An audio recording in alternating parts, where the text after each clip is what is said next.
Today, we're talking about the passive meta at tier 10. I had this game in the Colbert the other day. Of course, there's some missions going on for the Dockyard event, and one of them was for cruiser damage. So I decided to take a Colbert out, and we actually got incredibly lucky with the way this matchmaker went as far as the map and our spawn location, because Trap is one of those maps where the sea cap is perfect for a ship like a Colbert. This island we're coming up on here is just amazing for any sort of HE spamming cruiser. It's so strong.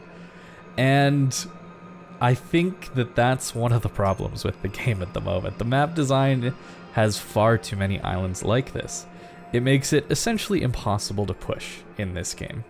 There's not even any plane spotting that's capable of seeing my ship, and then, you know, maybe some long-range battleships can lob over it, that kind of thing. But we're just gonna sit here now and wait. We have found our position that we could literally stay in for the rest of the game.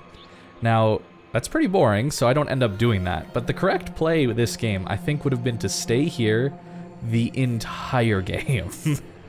And I don't think that's good. I think that's a problem and something that a lot of maps in this game have. They have islands like this, they have positions like this, where it's almost impossible to deal with unless you have the ability to spot that guy behind these islands, and usually that involves plane spotting.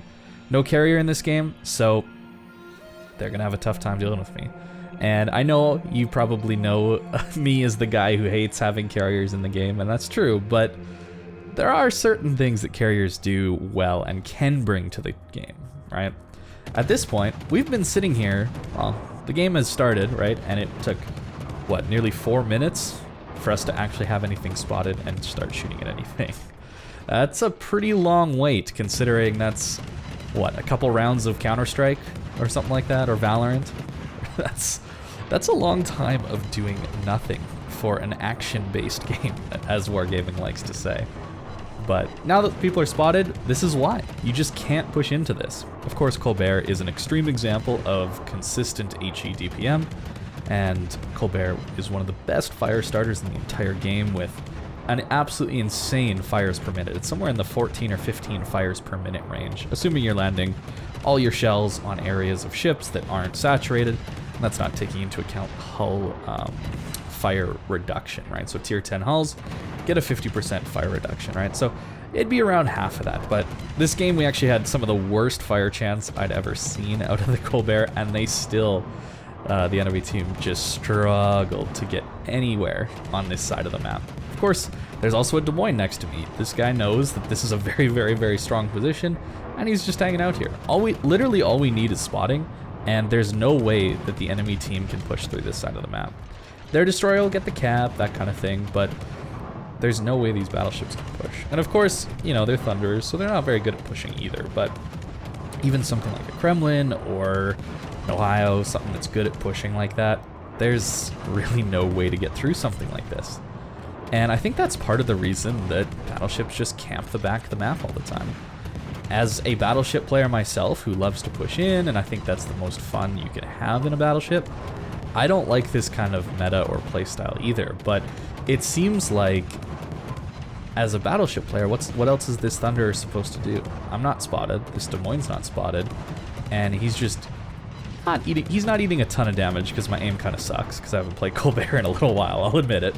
My aim's kind of trash this game, but it still is so many shells in the air hitting your ship that it's enough to just force you away. There, we're starting to get some hits in, and we'll finally get another fire. But it's just ridiculous, I think, the way this is designed from a gameplay sense. And if Wargaming's intention is to force people to play at the back of the map, force people to snipe at longer range in tier 10 games, I think they've done a great job. But I don't think that that's the most fun or engaging gameplay. A lot of low tier is based around these close range brawly situations. A lot of the maps are designed in such a way that there are ways to push in. There are good big islands that you can use to push in, where here there's just a lot of wide open ocean, right? And you just can't push into these scenarios. And as a cruiser player, it's frustrating. I'll admit it. When I was playing my Colbert this game, I wasn't too happy. You know, I want to have those insane games of 200, 300k damage where I just get to farm battleships for the entire time. Those are pretty fun to do every once in a while. But if I'm thinking about the other player, right, the people playing those battleships, they're probably not having a good time when they push in and then they just get nuked by fires. There, our Minotaur on the enemy team gives us a great example of what happens when you push in a cruiser. You evaporate as well.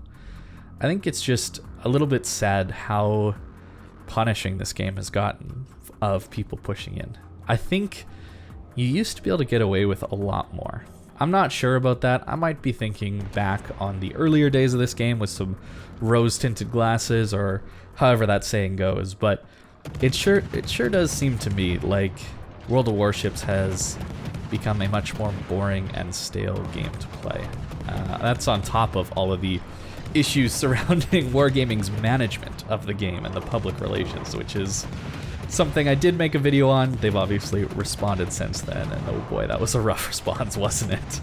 Maybe I'll make another video on it once we get even more things happening. Let's see what they actually end up doing with the Missouri or something like that. But I'm sure you guys have heard enough of that in most content creators' videos at this point. So I just want to mainly focus in this video on the gameplay.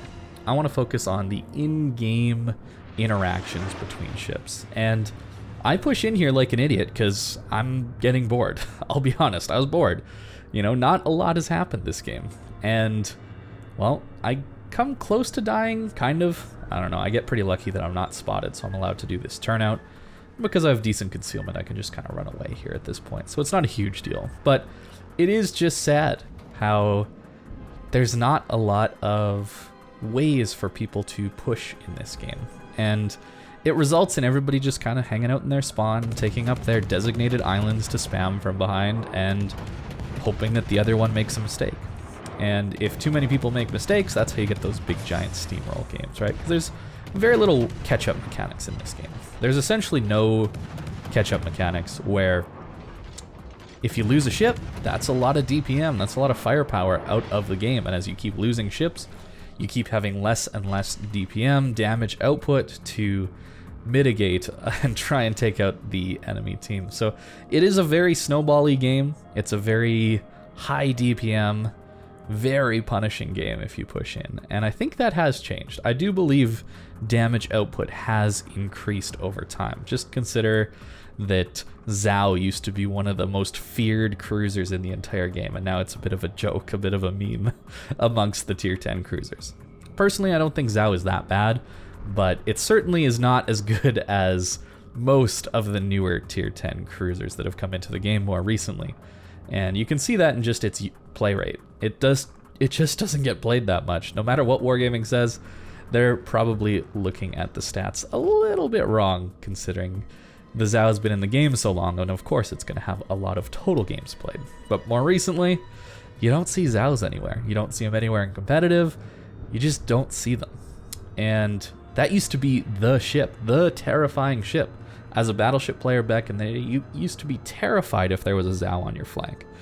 And now there's just things that are much better than that at this point. So it's odd. It's a strange situation to be in, because everybody thinks a Battleship player should push. Everybody is mad at their Battleship players when they camp the back of the map. Myself included, I get frustrated with that. It's like, come on, man, get in the fight. Let's go play the game, right? And at the same time, what is a Thunderer supposed to do? Again, a Thunderer is not the most tanky ship in the world, but against a Des Moines behind an island, a Colbert behind an island, and a Harugumo torping and smoking up and just spamming him with HE. And then, of course, that's on top of all the enemy battleships, or in this case, our friendly battleships, having these crossfires on him from long range. It's not a friendly place for pushing. And I wish that Wargaming would do something to make it a little easier to push in. Some things I think that could help are perhaps maybe making islands a accuracy reduction mechanic. So if you physically don't have line of sight on the ship you're firing at, you get an accuracy penalty, right? So if I'm lobbing over this island at a Thunderer, maybe I have 50% worse accuracy. Or if I'm in a smoke and I'm shooting out of that, guess technically I don't have line of sight of him, right? Maybe I have worse accuracy. Some things like that would maybe help to allow people to push in a little better. I don't know. But as somebody who plays most of the classes, right, CV's not included just because I don't enjoy them that much, but destroyer, cruiser, battleship, I can see both sides of wanting battleships to push in as a cruiser player, right? Here I'm kind of left with no support because my Montana is kind of far back and my Harugumo's left me. But as a battleship player, do you really want to push in to help a random teammate who you have no idea on their skill level, and then you take all these hits for them, and then that person doesn't really help you out in return, and there's really not a lot gained by you losing all that health other than you just lost that health, and then that makes it even more difficult for you to make a play later game if you need to. I see them as bigger issues than just, oh, this battleship player sucks because he won't push. But I don't know. I don't have all the answers. I just feel like this is a bit of an issue with the gameplay in World of Warships, and I don't really know the right answer to it. So maybe let me know what you think in the comments below.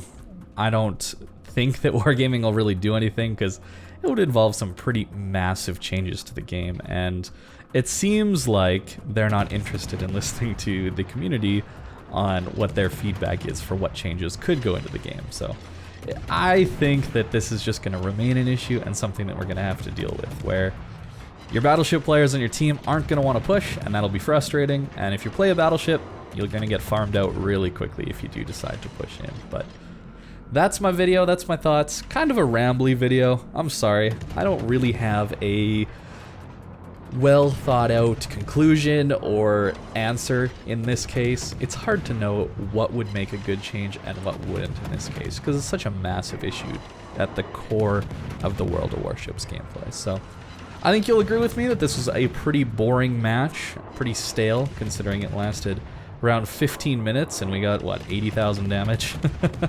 And for the vast majority of it, we're just kind of hiding behind islands and just spamming over them. So thank you very much for watching, guys, and I hope you have a great day.